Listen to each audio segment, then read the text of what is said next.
فروز والا کچہری میں سیشن جج شیخپورہ محمد اعظم نے کرونا سے نپٹنے کے لیے سیفٹی بوتھ کا افتتاح کر دیا۔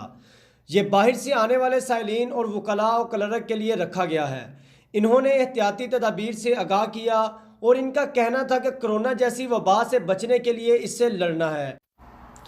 اس موقع پر ان کے ساتھ سینئر سول جج محسن علی خان اور سول جج محمد طاہر حبیب، چودھری اسماعیل تسلیم اختر، عمر فاروق ورائچ، احسن رضا، محمد امجد، تصدیق حیات اور محمد علی ایڈیشنل ڈسٹرکٹ سیشن جج اور ان کے ساتھ صدر فروز والا بار ایسوسی ایشن جاوید احمد گرایا اور جنرل سیکرٹری شوکت کھوکھر اور دیگر وکلاء اور عدالتی اہلکار بھی شریک تھے۔